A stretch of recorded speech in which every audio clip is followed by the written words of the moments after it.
জালিমের জুলুম কখনো চিরস্থায়ী হয় না, কারণ এর প্রমাণ আপনারা নিজ চোখে দেখতে পাচ্ছেন। কারণ যারাই জুলুম করেছে তারাই অপমানিত লাঞ্ছিত হয়ে বাংলার জমিন ছেড়ে বিদায় নিয়ে চলে গেছেন।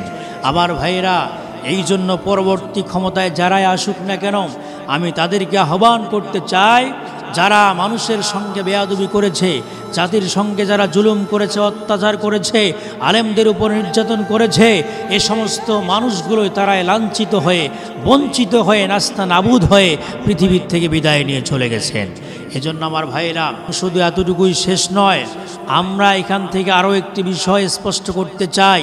যারা সরকারি দায়িত্বশীল আছেন তাদেরকেও বলতে চাই, আপনাদের সরকারিভাবে যা বরাদ্দ আছে, আপনাদের যা প্রাপ্য, আপনারা সেটাই নিয়ে বেঁচে থাকুন।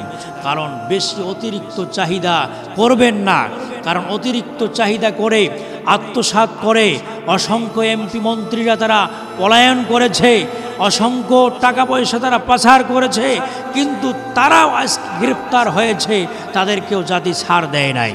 এই জন্য আপনাদের বেশি অতিরিক্ত চাহিদা করার প্রয়োজন নেই। আপনারা আপনাদের প্রাপ্য নিয়ে বেঁচে থাকুন, জাতিকে আপনারা ভালো থাকতে দেন, আপনারা নিজেরা ভালো থাকবেন। আমরা সবাই আপনাদের জন্য দোয়া করছি। সর্বোপরি একটি কথা বলতে চাই, আমাদেরকে দিন শেষে মরতেই হবে, সেহেতু আমরা আখিরাতের পুঁজি জোগাড় করে আমরা যেন মরতে পারি।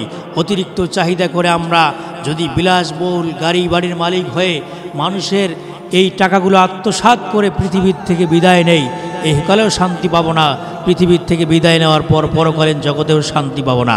আমার ভাইয়েরা, এই জন্য এমন একজন শাসক আমাদের দরকার, এমন একটি আইন আমাদের দরকার, যে শাসকের মাধ্যমে বাংলার মুসলমান আমরা যেন শান্তিতে বসবাস করতে পারি, এমন একজন শাসক আমাদের প্রয়োজন।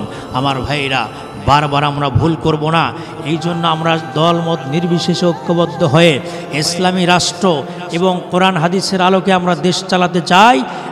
এতে যতটুকু সহযোগিতা প্রয়োজন আমরা করব ইনশাআল্লাহ।